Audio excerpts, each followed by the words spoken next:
आजच डाउनलोड करा आणि तुमच्या आवडत्या मालिकांचा आनंद लुटा।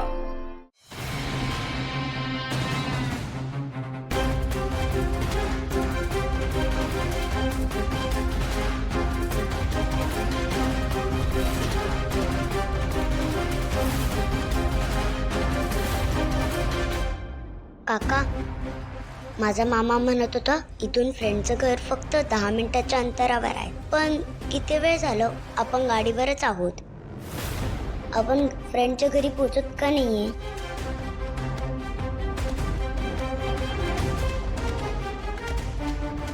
तुला आता एवढेच माहिती आहे ना, मग आता तूच सांग गाडे पाटीलांचा घरचा पत्ता, आणि मग तू म्हणशील त्या रस्त्याने आपण जाऊया ना। सॉरी काका, मला नाही माहिती माझ्या फ्रेंडच्या घराचा रस्ता। हो ना, मग गप्प बस।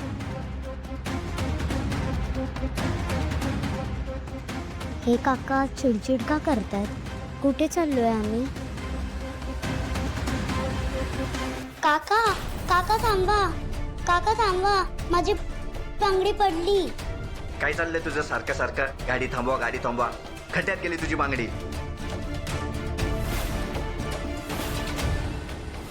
हे काका परत चिडले माझ्यावर।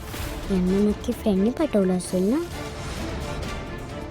फ्रेंड अशा वाईट माणसाला मला घ्यायला कधीच पाठवणार नाही।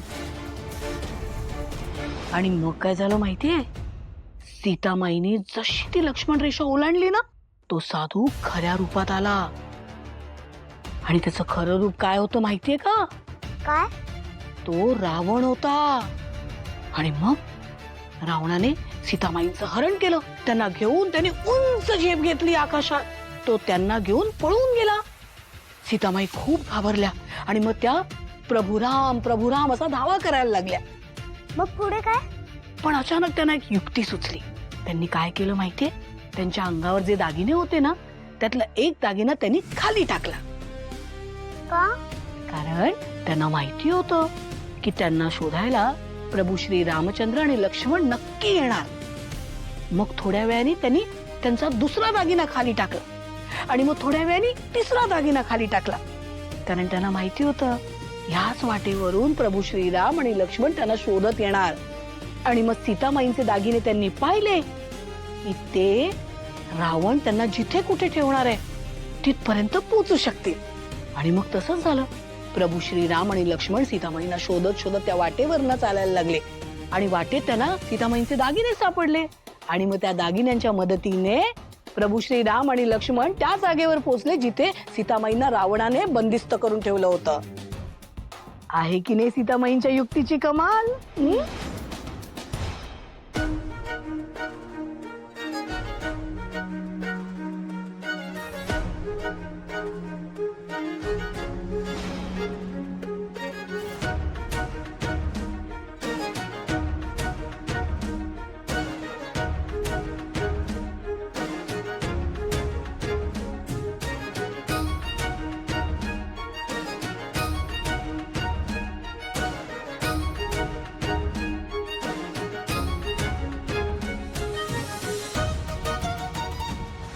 बरं झालं माझी बांगडी पडली।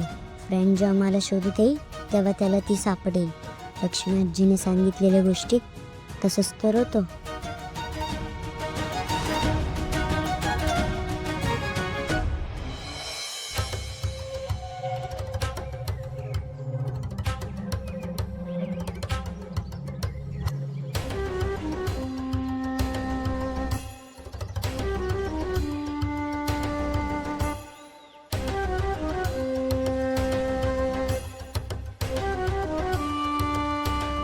काका, इकडे कुठे?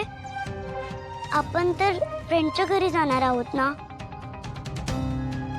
तुम्ही इकडे का आणलायत गाडी? सांगा ना। ए, किती बडबड करतेस? थांब ना जरा, मला एका अर्जंट कॉलवर बोलायचंय। तू थांब इथेच।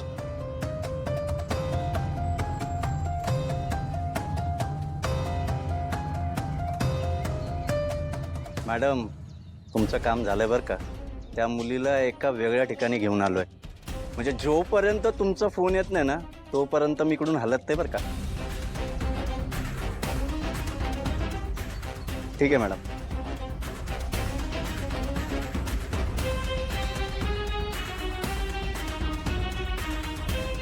चल बागेत जाऊया. काका काळजी नको करूस, तुझी भावना आहे इकडेच येणार आहे. चल.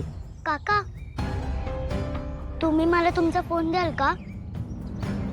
मला फोन करायचा आहे. अगं अगोदरच बॅटरी डाऊन आहे आणि तुझी भावनाही फोन करणार आहे ना. मग आपण असं सारखं सारखं फोन करत बसलो तर भावना आईचा फोन कसा येईल. ठीक आहे चल आपण जाऊयात.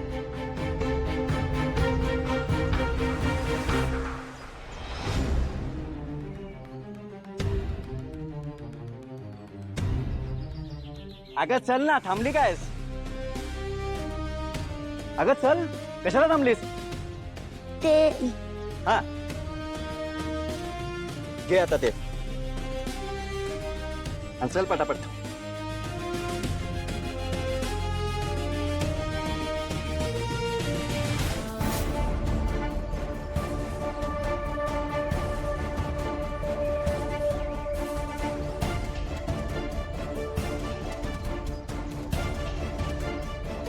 फ्रेंड तू मला घ्यायला येतोयस ना? लवकर ये, मला खूप भीती वाटते. माझ्यासोबत कोणच नाही इथे.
लक्ष्मी निवास लक्ष्मी